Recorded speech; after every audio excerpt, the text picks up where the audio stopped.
7장 1절 비판을 받지 아니하려거든 비판하지 말라.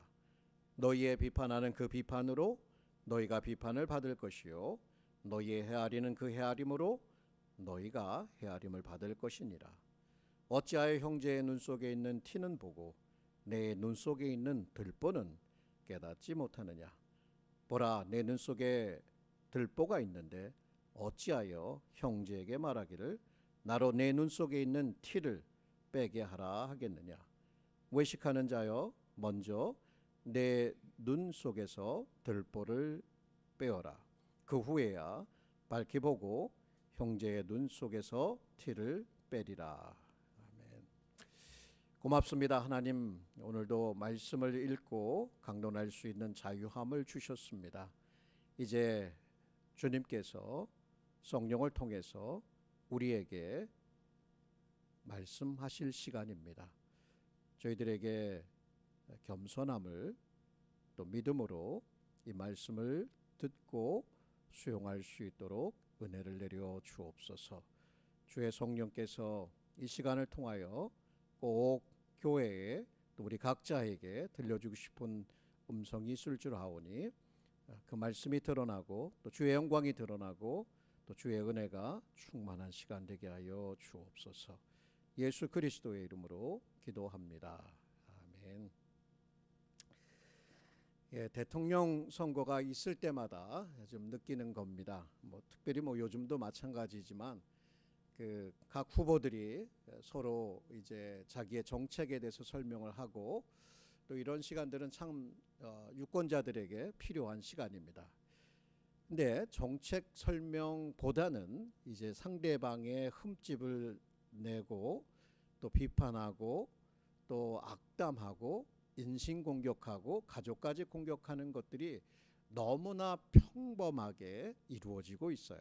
어떻게 보면 부모님들은 아이들의 눈을 가리면서 귀를 막아주면서 저런 건 보지 마라고 하고 싶을 정도예요. 수백만 달러, 수천만 달러를 광고에 들이부으면서 그렇게 악담을 해서 하고 싶은 말은 이거예요. 내가 더 나은 선택이야. 나는 옳고 저 사람은 틀렸어라고 하는 그러한 메시지를 냅니다. 여러분, 이러한 이야기들을 들을 때 어떻습니까? 이제 여러분이 원하는 후보를 찍고 안 찍고는 정치적인 문제고 또 자유니까 그렇게 하시지만, 그러나 그들이 주고받는 그 언어, 인신공격, 욕, 근거 없는 이야기들, 이런 거를 들을 때 여러분, 이거는 정치의 부패다, 세상의 부패다라고 얘기를 하지만 그것은 근본적으로 인간 마음의 부패를 얘기합니다. 그렇다면 우리가 어떤 정치가를 혹은 종교인을 손가락질할 때에 그 문제가 우리한테는 없는가라고 생각을 해봐야 되겠죠. 비평하는 눈, 비판하는 그 spirit, the judgmental spirit이 과연 우리에게는 없는가? 이거는 보편적인 문제이고, 예수님도 이러한 것들을 그 제자들에게, 특별히 그 주변에 있는 사람들에게 말씀하시면서 오늘 이 본문을 설교를 하신 것으로 보입니다. 여기 첫 번째 나오는 것은 비판받지 아니하거든 비판하지 말라, 이런 말씀을 하셨는데, 이 본문을 통해서 우리에게 보여주시는, 나타나는 하나님은 어떤 분이신가? 그분은 심판주이시고 재판장이다라고 하는 거예요. 그러면 우리가 재판장 노릇을 할 것이 아니라 하나님이 재판장이면 우린 뭐 하라고 하는 거지? 당연히 비판하지 마는 거지. 그러니까 그리스도 안에 있는 우리의 형제요 자매들을 비판하지 말라는 거예요. 이런 말씀을 들을 때에 참 어려움이 있습니다. 왜냐하면 우리는 이것에서 자유한 사람이 없어요. 이거는 우리들의 삶의 이야기고 우리들의 교회의 이야기고 우리 한인 이민사회의 이야기예요. 우리 이야기예요. 그런데 이 말씀을 실천하기는 정말 힘들어요. 입을 이렇게 아예 다 꼬매버리지 않는 이상, 그리고 마음을 무엇인가로 대체하지 않는 이상 우리 마음 가운데 일어나는 원망과 비평과 비난, 이거 어떻게 멈출 수 있겠어요? 그죠? 그런데 주님 도저히 못할 것 같아요. 이렇게 이제 주님 앞에 항의를 해보시면 할 수 있을 것 같아요. 근데 주님은 여전히 또 이 말씀을 하신단 말이에요. 그러니 우리가 또 이 말씀을 귀 기울이며 한번 좀 또 우리 자신을 돌아볼 수 있는 시간이 되었으면 하겠습니다. 오늘 이 설교의 주제는 이것입니다. 하나님은 우리의 재판장이심으로 우리는 형제 자매를 비판하지 말아야 합니다. 자, 오늘 세 가지 면에서 왜 우리가 비판을 멈추어야 하는지 한번 살펴보도록 하겠습니다. 첫 번째는 우리는 하나님의 징계 심판을 스스로에게 초래합니다. 이 말은 뭐냐면 우리가 비판함을 통해서 우리는 하나님의 징계 심판을 우리 스스로에게 초래한다는 말이에요. 그러면 판단하지 말라, 비판하지 말라, 여기 이제 본문에 나온 이게 도대체 어떤 뜻인가를 우리는 먼저 정의를 해보아야 될 거예요. 여러분 어떤 사업을 추진하고 나서 그 사업에 대한 평가를 갖습니다. 그럼 서로 둘러앉아서 그것의 담당자들이 어떻게 일을 했고 그 결과가 어땠는지를 평가하고 비판하는 거, 이거 하지 말라고 하는 걸까요? 이런 건 아니겠죠. 그리고 또 여러분이 어떤 책을 읽고 그 책을 통해서 평론을 내고 평가를 내리는 거, 이런 거 하지 말라는 거, 이런 뜻도 아니겠죠. 그러니까 우리가 또 어떤 분에게 정말 사랑으로 다가가서 이렇게 하면 좀 더 나을 것이야 라고 하는 컨스트럭티브한, 이렇게 그분을 세워주기 위한 비판도 때로는 할 수가 있겠죠. 그런 거 하지 말라고 하는 건 아니겠죠. 우리가 다 생각할 수 있고 평가할 수 있고 또 그것에 대한 결론도 어느 정도 도출할 수 있어요. 그런 거를 생각하지 말고 그냥 남들이 잘못하는 거 다 보지 말고 눈 가리고 아무 생각 없이 살아라, 이런 말을 주님께서 하시는 것은 아니겠죠. 그죠? 그럼 그런 거 제껴놓고 뭐를 얘기하는 건가? 여기서는 남의 흠집, 남의 실수를 아주 이렇게 누설을 하고 공개적으로 누설할 뿐만 아니라 혹은 뒤에서 누설을 하거나 그렇게 함을 통해서 다른 사람들의 의견과 생각을 바꾸게 하고 영향력을 행사하고 그 사람의 인격을 허무는 거예요. 그 censorious spirit, 흠집을 내는 거예요. 그래서 그 사람의 인격을 살해하는 어떤 이런 종류의 비판, 비난, 당장 멈추어라고 하는 거예요. 근데 이런 일을 하는 이 배우를 보게 되면 그 마음에 무엇이 있냐면 자기의 의라고 하는 것이 가득 차 있어요. 나는 저 사람보다 우월해. 나는 그래도 이렇게 살아. 근데 저 사람들은 안 해줘. 예를 들면 바리새인의 예를 들게요. 여기 예수님께서 이제 마태복음 6장에서는 특별히 하나님과의 관계를 얘기를 해요. 그래서 3대 종교의 의무, 유대인들에게 금식도 있고 구제도 있고 기도하는 게 있잖아요. 그럼 저 바리새인이 의로운 자기의에 가득 찬 바리새인이 성전에서 난 저 세리하고 달라요. 나는 금식도 하고요. 난 11조도 내요. 그러니까 여기에 기도하는 사람, 금식하는 거, 이런 게 자기의가 돼서 그것을 안 하는 사람들의 행동, 삶을 허물고 까는 거예요. 자, 이게 바리새인들이 예수님께 했던 거예요. 예수님이 가시는 곳마다 병자들을 치료하시네요. 또 가난한 자들, 또 가까이 하지 않는 사회 계층들을 가까이 하시네요. 때로는 와인 비버, 저 술주전뱅이 아니야? 사람들하고 식사도 하시면서 와인도 마시고 그러는 거를 보게 돼요. 그러니까 바리새인들은 쫓아다니면서 그런 거 하나하나 지적을 하고 혹시 율법에 반하는 말을 할까? 그 말이 떨어질 때를 기다리면서 흠집 잡으려고 했던 모습을 여러분은 기억하실 거예요. 바로 그렇게 우리가 자기의에 사로잡혀서 자기의 우월함과 자기의 옳음을 드러내기 위해서 누군가의 인격을 허물고 그들의 흠집을, 그들의 잘못을 흠잡아서 이야기하는 것, 바로 이게 여기서 말하는 비판을 얘기하는 거예요. A.B. 브루스는 이런 거를 잘 알았어요. 그래서 A.B. 브루스라는 사람은 이런 얘기를 해요. 흠잡기는 바리새인의 악이며 남을 헐뜯어 자신을 높이는 죄이고 도덕적 우월성을 이루려는 매우 값싼 방식이다. 참 표현이 거창하고 어떤 면에서는 아름답기도 하고 어떤 면에서는 마음의 찔림으로 다가오는 것 같아요. 여러분, 이렇게 우리가 우리 삶 속에 우리의 교회 삶 혹은 부부간의 관계에서 혹은 부모와 자녀 간의 관계에서 충분히 우리는 이렇게 할 수 있습니다. 지적을 하면서. 그럴 때에 이제 여기서 말하는 하나님의 심판이 있다. 이런 사람들은 하나님의 심판을 받는다. 그럼 첫 번째 드는 생각이 이런 거예요. 나 천국 못 가나? 이제 이렇게 생각이 들어요. 하나님의 심판을 받는다 그러니까. 그러면 여러분, 지금까지 여기 앉아 계신 분들은 아무도 천국 못 가요. 그죠?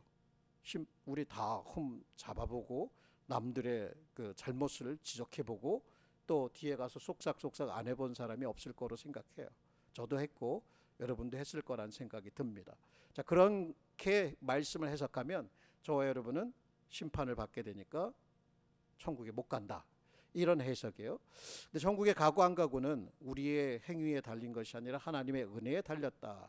자, 이렇게 해석을 하면 이제 이것도 이 남을 헐뜯고 비난하는 것을 허용하는 것이라기보다는 그러한 죄에 있어요.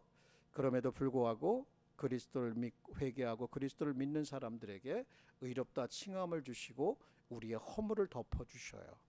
그러면 어떤 의미에서 우리가 천국을 못 간다는 게 아니라 어떤 의미에서 심판이냐? 이것은 하나님의 징계가 따른다는 거예요. 그 징계가 여기에 이렇게 기록이 됩니다. 주께서 사랑하시는 그 사랑하시는 자를 징계하시고 그가 받으시는 아들마다 채찍질 하심이라. 하나님이 우리를 사랑하시면, 그런데 우리는 하나님의 말씀, 이런 주님의 말씀을 어기고 가는 곳마다 비판하고 남들을 헐뜯고 그들의 실수를 극대화시키고 나를 더 우월한 사람으로 드러낸다 한다면, 그런 사람 삶을 일상적으로 살아간다면 하나님께서 그 사랑하는 자를 반드시 징계하실 것이다. 어떤 방법으로 올지는 몰라요. 그런 것이 없기를 바랄 뿐이고 그런 죄를 멈추기를 바랄 뿐이지만 그것이 있다는 것을 믿는 사람들이 누구예요?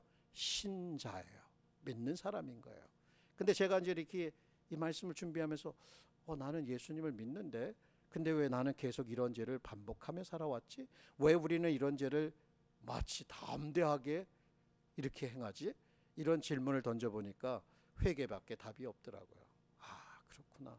이렇게 우리는 이중잣대를 가지고 살아가고 하나님의 경고나 하나님의 경고는 너무나 가볍게 뒤로 물려버리고 하나님의 사랑하면서 그 사랑으로 우리의 죄를 정당하고 있구나라는 생각을 해보았습니다.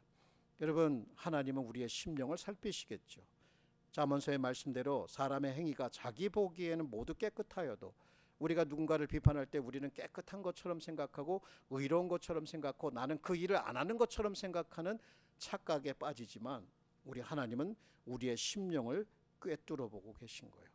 이것을 극복할 수 있는 길은 하나님 앞에 떠는 거고 말씀 앞에 떠는 그러한 경외감으로 그 악에서 떠나는 길밖에 없다라고 말합니다. 사도 바울도 여러 차례 이런 말했어요. 교회 안에 서로 비평하는 거예요. 고기를 먹는 사람과 고기를 안 먹는 사람과 어떤 절기를 지키는 사람과 절기를 안 지키는 사람들, 이런 거 가지고 서로 허물하고 하려니까 뚝뚝 두들기면서 남의 이렇게 얘기하는 거예요.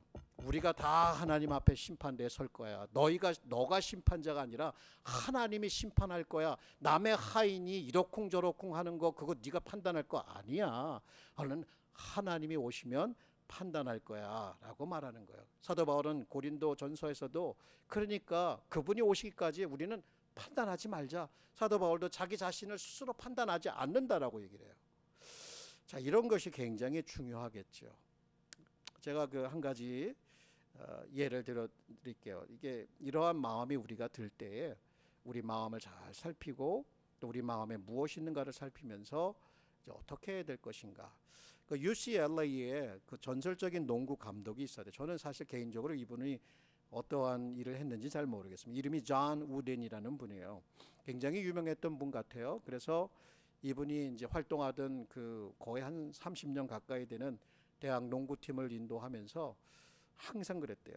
선수들에게 선수가 화를 내거나 자기 통제력을 잃어버릴 때에 그렇게 되면 우리는 패배할 수밖에 없다라고 가르치면서 항상 그 팀의 그 코치로서 앉아 있어야 되는 그 벤치에 자기 자리를 뜨지 않았대요.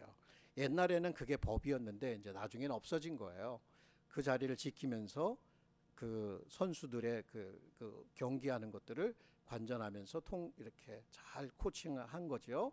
근데 이분에게 이제 한 번은 그 인디애나에 있는 바비 나이트라는 감독이 있었나 봐요. 그래서 이 바비 나이트에 대해서 좀 비판을 좀 해달라 이렇게 이야기를 들으니까 이렇게 질문을 받으니까 이제 그가 이렇게 얘기를 했대요.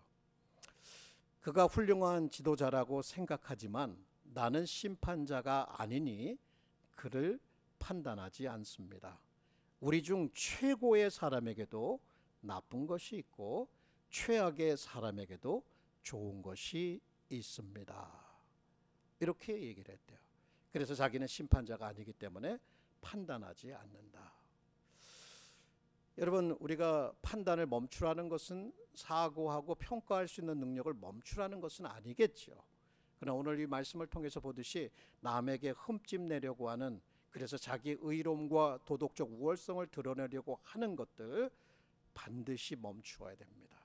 그리고 하나님을 경외함으로 하나님의 징계가 있다는 것을, 그 말씀을 믿고 그러한 태도를 멈추고 오히려 사랑으로 형제를 세우라는 이 놀라운 이 미덕을 삶 속에 실천할 수 있어야 하는 것입니다. 자, 첫 번째 이유 뭐예요? 하나님이 심판하신다. 그것을 스스로에게 자초하는 일을 하지 말아야 된다. 이제 이런 얘기겠죠. 두 번째, 왜 우리가 남을 비판하는 것을 멈춰야 될까? 우리는 스스로 세운 기준에 따라 심판을 받게 된다. 그러면 심판이 있다. 그럼 어떻게 심판을 받게 될 것이냐? 이거 이렇게 2절에 말씀합니다. 너희가 비판하는 그 비판으로 너희가 비판을 받을 것이요 너희가 헤아리는 그 헤아림으로 너희가 헤아림을 받을 것이다. 여기 이제 비판은 이해가 가요. 그죠? 그런데 이제 그 비판을 정죄로 바꿀 수도 있어요. 그 누가복음에는 그 정죄하는 거거든요. 너 우리가 심판자로 딱 써갖고 너 이거 너 죄 있어, 너 유죄, 죄 있어, 이렇게 하는 거거든. 그런 행동을 하는 거니까 재판장 노릇 하는 거 아니에요. 여기에 이제 헤아림이라는 말은 그 메트론이라는 이제 그런 단어인데, 우리 메틀 이렇게 그게 이제 재는 거예요. 치수예요. 그러니까 우리가 남들을 평가할 때는 굉장히 높은 잣대를 들이대요. 그리고 아주 치밀하게 그 잣대를 통해서 요게 잘못됐고 요게 잘못됐고 요게 잘못됐고 요게 잘못됐다 다 끄집어낼 수 있고 평가할 수 있고, 또 이것은 이렇게 해서 정죄를 딱 표지를 붙이는 거예요. 그런데 우리가 만약에 남들에게 그렇게 했는데 우리한테는 관대해요. 뭐 이 정도는 남들도 다 하는 건데. 자기의 죄에 대해서는 굉장히 관대해요. 이거 정치 토론에서 굉장히 자기 당에 대해서 이것은 잘못된 건지라고 얘기를 하면 뭐 그거를 굉장히 합리화하고 타당하고 그거를 그냥 그것도 잘못된 거죠. 우리도 그런 잘못하면 안 되는 거죠. 이렇게 말하는 사람이 없더라고요. 그냥 끝까지 우리는 잘못이 없고 정당할 뿐만이에요. 근데 이제 예수님의 말에 비하면 우리가 merciless 혹은 ruthless 혹은 loveless, 우리가 이렇게 없는 거예요. 사랑도 없고 긍휼도 없고 무자비하게 누군가를 가혹하게 비평했다. 똑같이 그러한 비평을 받게 될 것이에요. 사람으로도 받게 될 것이고 더불어서 하나님도 그러한 심판을 우리에게 줄 거예요. merciless, 우리가 정말 무자비하게 누군가를 난도질을 했다. 말로써, 말의 무기로써. 그러면 하나님도 우리에게 그렇게 하시겠다. 그렇게 너도 심판을 받게 될 것이라고 여기서 얘기를 하는 겁니다. 자, 그렇다면 여러분 어떠십니까? 여러분이 남들을 판단할 때 들이대는 그 기준이 뭐예요? 말씀의 기준을 갖다 딱 대고 그 말씀으로 사람들을 평가하십니까? 그래서 무자비한 마음이 들고 여러분 자신에게 대한 어떤 이렇게 굉장한 우월감, 도덕적인 우월감을 느끼십니까? 대부분은 그렇지 않을 거라고 생각이 들지만 우리는 우리를 스스로 속이지 말아야 합니다. 바울의 말대로 스스로 속이지 말라. 하나님은 업신여김을 받지 아니 멸시를 받지 아니하시나니 사람이 무엇으로 심든지 그대로 거두리라. 하나님의 자녀라고 해서 하나님의 사랑하는 자를 징계하시는 것을 피할 수 있다고 생각하세요? 단순히 우리가 그리스도 안에 있다, 그리스도 안에 있다, 그리스도 안에 있다 매번 외치지만 그리스도 안에 있는 삶을 살아가지 않으면서 이렇게 죄 지을 때만 정당화하면서 나는 용서받았어, 그렇게 하는 것은 내 양심이 알잖아요. 우리 양심이 그거 그렇게 하면 안 되는 거 알잖아요. 그렇기 때문에 우리는 좀 더 솔직해질 필요가 있는 거죠. 그러면 이제 왜 우리는 뭐 이렇게 비난하는 것들을 제가 또 이렇게 좀 생각을 해보면 피부 색깔이 달라서 비난해요. 믿는 방식이 달라서 비난해요. 또 교회 내에서 행하는 어떤 관행이나 이런 것 때문에 또 서로 비난해요. 또 예배 스타일이 달려서 뭐 또 그것 때문에도 비난해요. 서로가 좋아하고 안 좋아하는 것 때문에 비난해요. 그러니까 비난하는 거 보면 그냥 그 사람이 싫어. 그러면은 무슨 일을 해도 싫어. 좋은 일을 해도 싫어. 꼴보기 싫어. 이런 게 왜 결국에는 이게 우리의 마음의 영혼의 상태를 보여주는 거예요. 저도 이제 전에 밥전수에서 공부를 할 때 신학교를 가니까 또 재밌잖아요, 공부가. 그래서 그런 어떤 신학을 배우게 되고 어떤 기준을 배우게 되고 옳고 그름에 대해서 배우게 되니까 이제 다른 교회에서 한국에서 오신 목사님들하고 이렇게 이야기를 해요. 그럼 거기에 꼭 신학이 등장하고 교회에 대한 어떤 관행들이 등장을 해요. 그러면 이럴 땐 이래야 되는 거, 이럴 땐 이래야 되는 거, 이럴 땐 이래. 그럼 이제 그렇게 얘기를 나누다가 거기서 서로 의견의 대립이 오게 되고 조금 불쾌한 대화들이 오고 갈 수 있어요.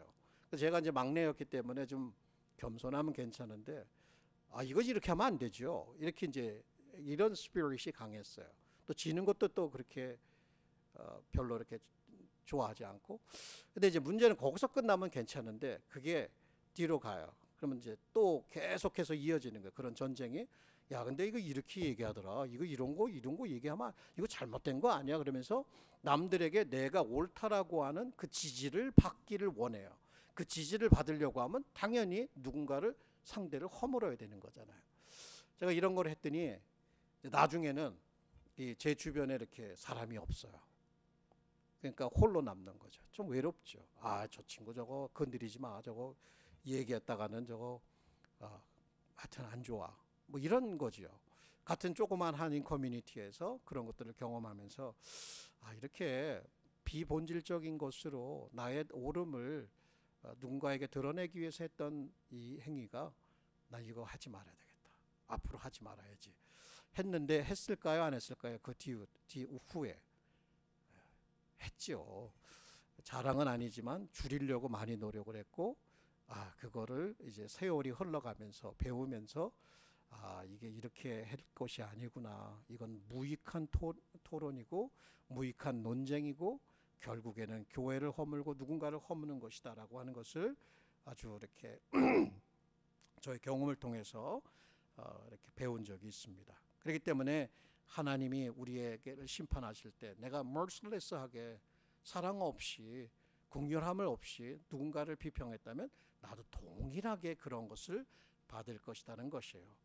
이런 것을 행하는 우리들 왜 행할까? 결국은 하나님 노릇을 하는 거예요. 야고보서 4장 11절 12절에 보면 형제들아 서로 비방하지 말라. 입법자와 재판관은 한 분이시니 능히 구원하시기도 하시며 멸하기도 하시느니라.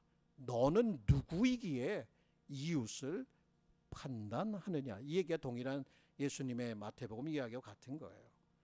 입법자, 재판관은 하나님이에요.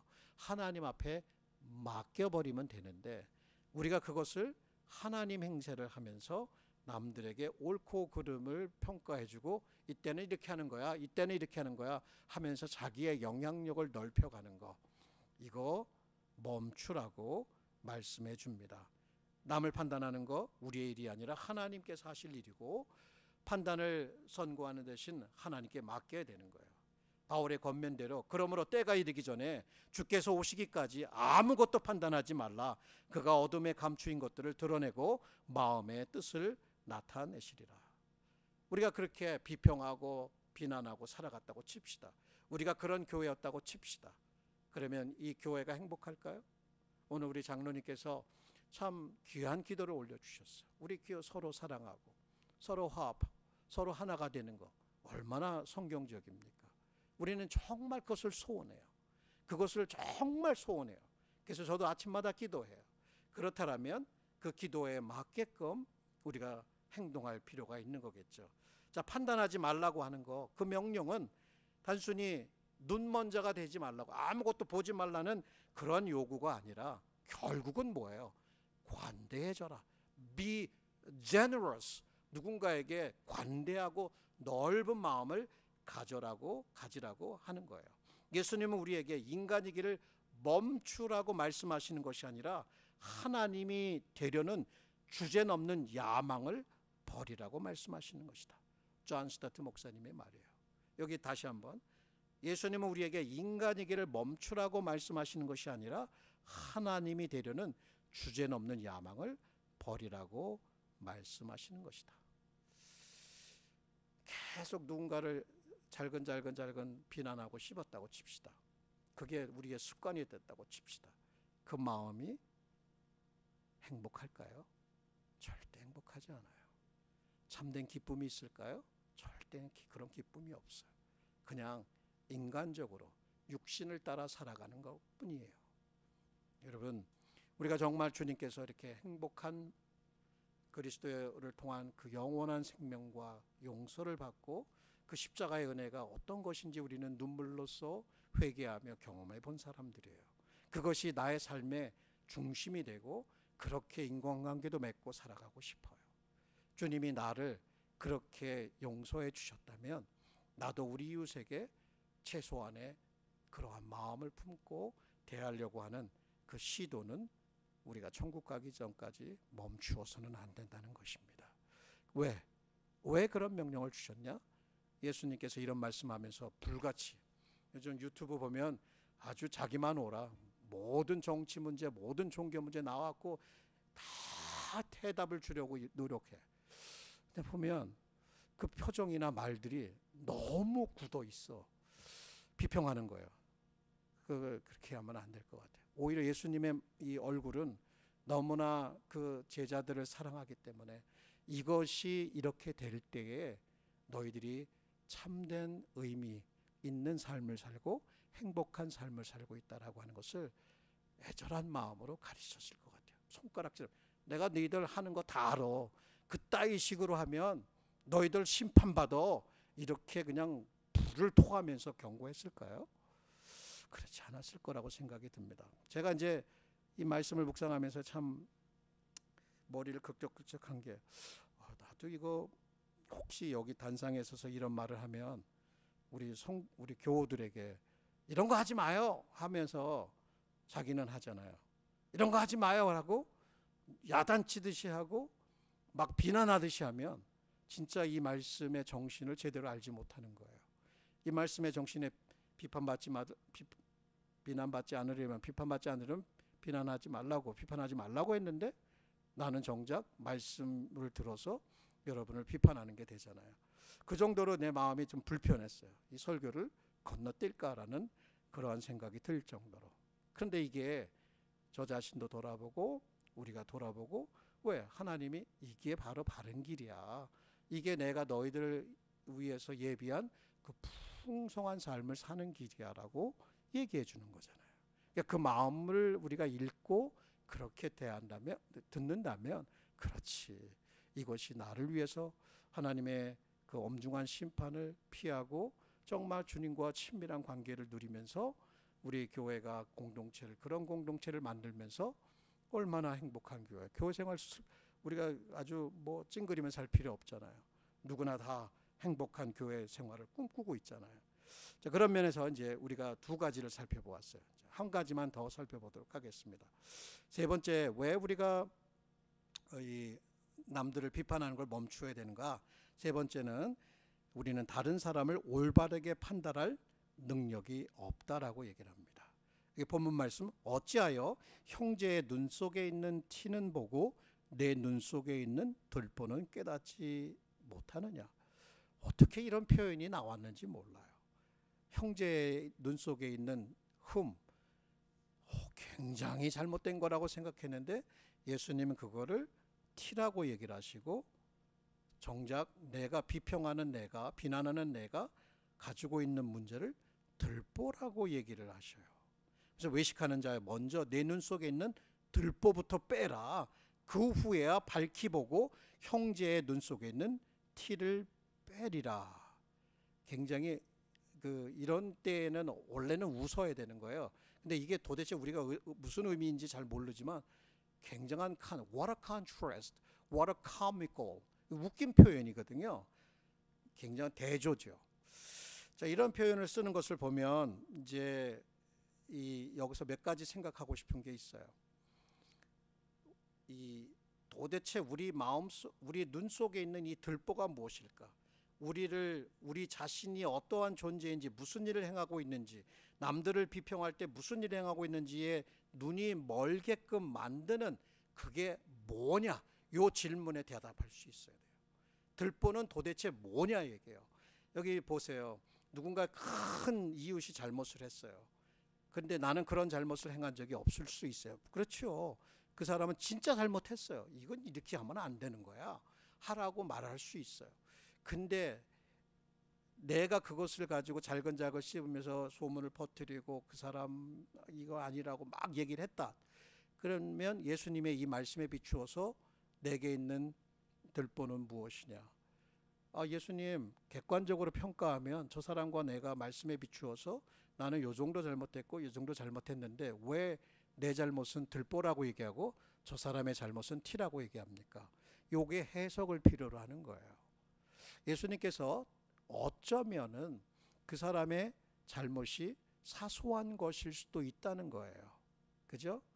그런데 근본적인 문제는 결국은 우리의 눈이 가려지게 하는 것, 우리의 마음이 그를 불쌍히 여기지 못하게 하는 것, 무엇이냐? 저는 그거를 lovelessness, 사랑이 없다라고 하는 거예요. 사랑이 없음이 하나님과 이웃에게 짓는 죄의 근본 이유예요. 사랑이 없으니까 부부 사이에, 부모와 자녀 사이에, 교우들 간에, 이 사회의 구성원들 간에 그렇게 죽어라고 싸우는 거야. 투쟁을 벌이는 거예요. 죽이려고 그냥 투쟁을 벌여. 그 사람을 죽이기 전까지는 마음이 평안하지 않아요. 그런데 죽여놓고 보니까 자기도 평안하지 않는 거예요. 이런 것을 인류는 해왔고 지금도 행하고 있는 거예요. 그렇게 우리는 누군가를 계속해서 비난하고 있는 거예요. 그러면서 하나님 노릇, 재판장 노릇을 하고 있는 거죠. F.B. 마이어라고 하는 목사님이 이런 지적을 하셨어요.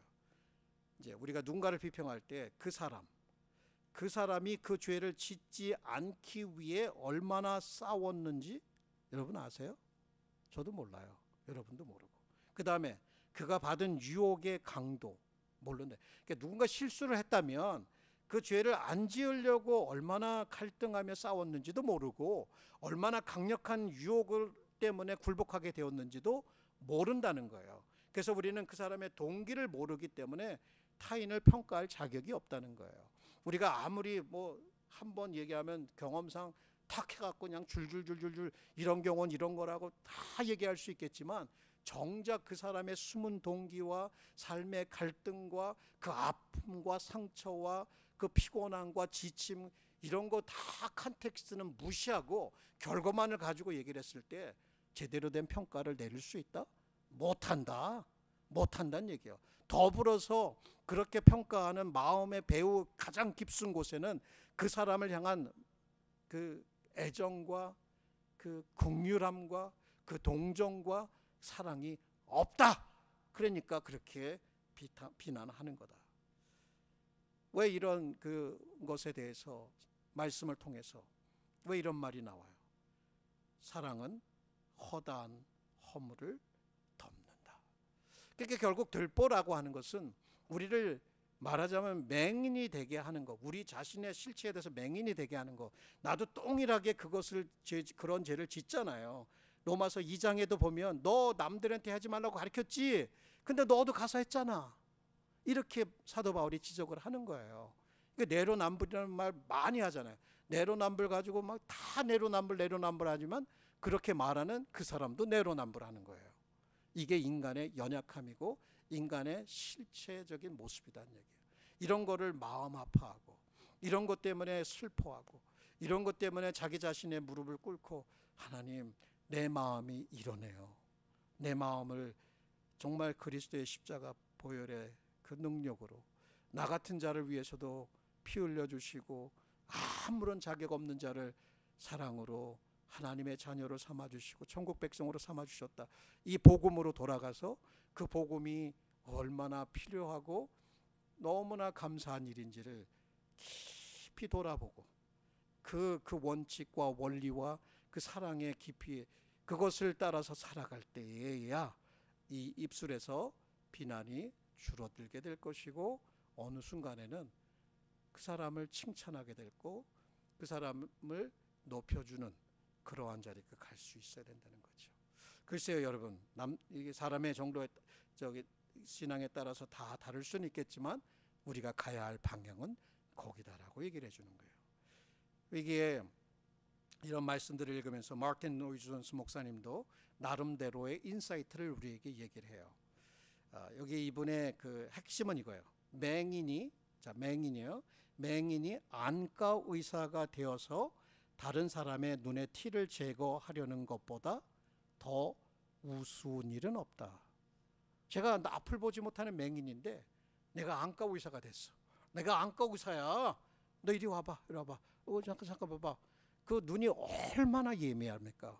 내가 이렇게 누군가 손가락만 이렇게 와도 깜짝깜짝 거리잖아요. 그렇게 예민한 거예요. 우리는 민감한 거예요. 우리가 이게 어떤 지적을 할 때는 그거를 받아들이기가 너무나 쉽지 않아요. 그러니까 이런 거를 고치려고 나서 이거 쉽지 않아요. 안 나서는 게 좋을 수도 있어요. 그렇지만 그것을 행할 수밖에 없고 하나님께서 그것을 행하라고 한다면 정말 겸손해져야 되고, 나도 이렇게 연약해, 나도 그런 문제가 있어 라고 하는 것을 솔직하게 고백하면서 내가 도울 수 있는 길이 없을까 하면서 그렇게 사랑으로, 애정으로 정말 그 사람을 세워주고자 하는 그런 마음, 이것을 여기서 얘기를 해주고 있는 겁니다. 그러니 얼마나 인내가 필요하겠어요. 그러니 얼마나 긍휼이 필요하겠어요. 차분하게 냉정하게 그렇게 사랑으로 접근할 때에 누군가를 유익되게 할 수 있다. 그 사람의 실수와 그 사람의 넘어짐, 손가락질하기 전에, 정죄하기 전에 나도 그렇게 할 수 있다는 것을 직감하면서 입술을 닫고 그 사람을 위해서 기도하고 그 사람이 회복될 수 있도록 기도하고, 때가 돼서 어떻게 얘기할 수 있을 때는 그 이야기를 들어주면서 이렇게 하는 거. 여러분, 그게 이렇게 하기 위해서는 많은 또 기도와 또 자기 성찰이 있어야 될 것으로 생각합니다. 오늘 이 세 가지 이유를 주님께서 본문을 통해서 말씀해 주셨습니다.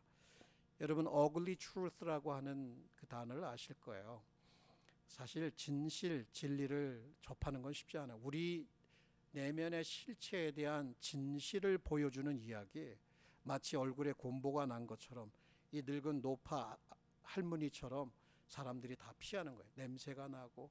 그런데 그게 우리 내면의 부패한 진실이었다라고 하는 거, 그거 피하지 말고 직시하고 주님께로 가지고 나와라고 얘기하면 어떡할 거예요?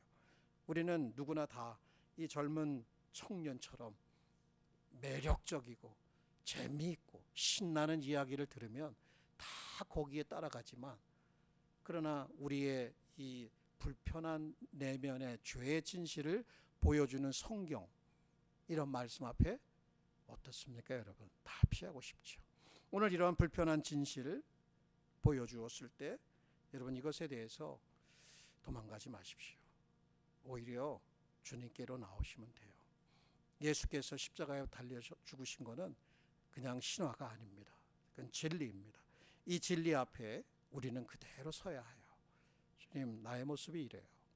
나는 이렇게 살아왔어요. 근데 이렇게 살고 싶지 않아요. 이렇게 살지 말라고 말씀해 주셨으니까 내가 이렇게 행할 수 있기를 소망합니다. 주님, 제 이 황무지와 같은 마음, 이 마음에 하나님의 아들 예수 그리스도의 그 사랑의 마음, 그 거룩한 마음이 가득 채워지기를 원합니다. 매일같이 돌아보면서 그러한 기도로 하루를 시작하면서 구체적으로 내가 그러한 유혹이 다가올 때 오늘 말씀이 이렇게 얘기하고 이것이야말로 우리가 예수 그리스도 안에 있는 풍성한 삶을 사는 것이야 라고 생각하면서 살아가야 될 거예요. 여러분, 이러한 말씀을 주신 거에 lovelessness가 사랑 없음이 우리에게 누군가를 비난하게 한다라고 했다면 사랑의 말씀이 우리에게 채워졌으면 좋겠어요. 그래서 저는 오늘 설교를 이 말씀을 읽으면서 좀 맺고자 원합니다. 사랑은 오래 참고, 사랑은 온유하며 시기하지 아니하며, 사랑은 자랑하지 아니하며 교만하지 아니하며 무례히 행치 아니하며 자기의 유익을 구하지 아니하며 성내지 아니하며 악한 것을 생각하지 아니하며 불의를 기뻐하지 아니하며 진리와 함께 기뻐하고 모든 것을 참으며 모든 것을 믿으며 모든 것을 바라며 모든 것을 견디느니라. 여러분, 이 사랑이 우리를 하나로 묶고 주님의 영광을 드러내는 교회가 되고 가정이 되고 우리가 되었으면 좋겠습니다. 예수님의 사랑을 배우고 실천하는 삶, 바로 소망하며 우리 다시 한번 믿음으로 다 같이 기도하십시다.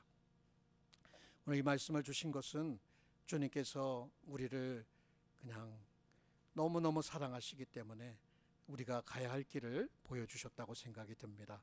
우리 다 같이 겸손히 우리 자신의 마음의 상태를 돌아보며 또 우리 관계를 돌아보며 우리 주님의 도우심을 겸손히 다 함께 부르짖도록 하겠습니다. 오 사랑하는 하나님 아버지, 주님 앞에 머리를 숙입니다.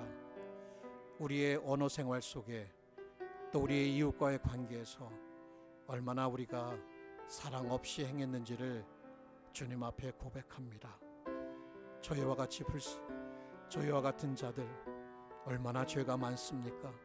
여전히 죄를 먹고 마시며 살아가는 듯한 이 실존 앞에 우리가 주님 앞에 내세울 것이 무엇이 있습니까?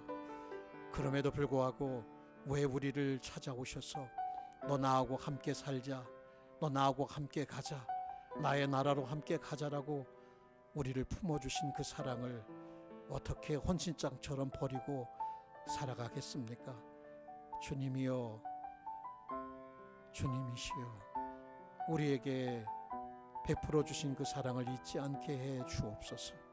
그 사랑이 능력이 되게 하시고 소망이 되게 하시고 힘이 되게 하시고 위로가 되게 하여 주옵소서. 우리는 외롭습니다. 삶에 지쳐 있습니다.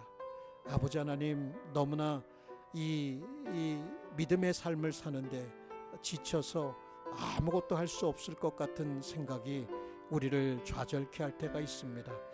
그러나 하나님께서 우리를 포기하지 아니하시고 우리 안에 선한 일을 행하신 주님께서 지금도 우리 안에 역사하고 계시고 교회 안에 역사하고 계신 것을 우리가 믿기를 소망합니다. 우리가 그 믿음으로 은혜 가운데 일어나기를 소망하오니 우리 사랑하는 주블리 은혜교회를 기억하여 주옵소서. 우리 가정을 기억하여 주옵소서. 우리 한 영혼을 기억하여 주옵시고 우리의 마음에 그리스도의 사랑으로 충만케 하여 주옵소서. 그 자비와 긍휼을 경험케 하여 주옵소서. 그래서 우리가 이웃과의 관계에 있어서도 우리 교우들과 우리 가정의 식구들과의 관계에 있어서도 그러한 넉넉한 마음, 정말 관대한 마음으로 대할 수 있는 그런 은혜를 우리에게 허락하여 주옵소서. 주님 고맙습니다. 우리를 포기하지 마시며 또 우리 안에 일하시며 하나님의 뜻을 이루어 주옵소서. 우리가 그런 교회가 될 수 있도록 주님께서 계속해서 일하심을 믿고 주님께 영광을 돌리오니 주님 저희들의 감사를 받아 주옵소서. 감사합니다. 우리 시간에는 우리 매번 저희는 치유를 위해서 기도하고 싶습니다. 보니까 삶에 지치고 또 삶에 이렇게 질병으로 인해서 많은 상심과 불편함을 가지고 살아갑니다.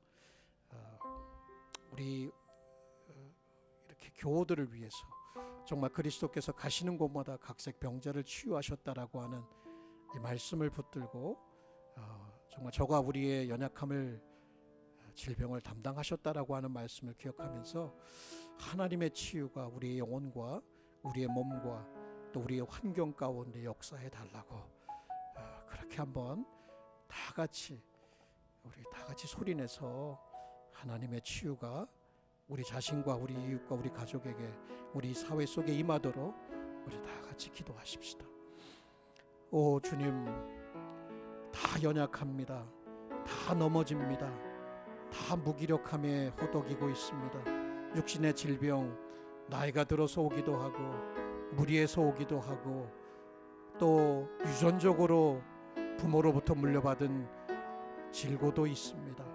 우리 주님께서는 우리의 질고를 담당하셨다고 말씀하십니다. 채찍에 맞으셨다고 말씀하십니다. 그러므로 너희가 나음을 입었다고 말씀하셔 주셨습니다. 너희가 서로 병낫기를 위해서 기도하라고 말씀하여 주셨습니다. 그렇다면 아버지 하나님, 우리의 영혼과 우리의 육신을 좀먹고 있는 이 연약함과 이 질병, 이것을 주님께서 가져가 주시옵소서. 그 십자가의 능력으로 가져가 주시옵시고 우리에게 소망이 되어 주시고 우리에게 치유가 되어 주옵시기를 원합니다. 왜 예수님께서는 오실 때에 많은 병자들을 방문하시면서 그들에게 특별한 애정을 가지시고 그들의 피폐한 삶을 불쌍히 여겨주시지 아니하셨습니까? 육신의 질병이 가시처럼 우리를 찔러올 때, 연약함이 우리를 둘를 때에 우리가 갈 곳이 없습니다. 우리가 약도 먹어보고 우리가 할 수 있는 일도 행하겠지만 그러나 주님의 절대적인 치유가 필요하오니 바로 오늘 이 자리에 나사렛 예수 그리스도의 그 능력의 이름이, 그 영광이 나타나는 시간이 되게 하여 주옵소서. 아버지, 요한복음에 주님께서 기적을 행하실 때마다, 표적을 행하실 때마다 그곳에 하나님의 아들 예수 그리스도의 영광이 나타났다고 하였사오니 우리 교회 가운데도, 예배 가운데도, 우리의 실제적인 삶 가운데도 그 영광이 나타나게 하여 주옵소서. 우리 연약한 질고를 앓고 살아가는 우리 사랑하는 교우 한 사람 한 사람 주님께서 오늘도 손을 얹어 주시옵시고, 내 사랑하는 딸아, 내 사랑하는 아들아, 내가 너를 알고 내가 너를 잊지 아니었다고 말씀하시며 그들을 일으켜 세워 주옵소서. 병상에서 일으켜 세워 주옵소서. 아버지 하나님, 그 아픔에서 일으켜 세워 주옵소서. 그러면서 말씀하여 주옵소서. 일어나 걸으라고 말씀하여 주옵시고 그렇게 자유롭게 건강함으로 생활하여 갈 수 있도록, 하나님을 예배하는데, 하나님을 섬기는데 해가 되지 아니할 수 있도록, 삶의 생업을 감당하는데 무리가 되지 않을 수 있도록 주님께서 강건함을 허락하여 주시옵소서. 오 주님 바라봅니다. 주님 의지합니다. 주님 고맙습니다. 주님 영광 받아 주옵소서. 예수님의 이름으로 기도합니다.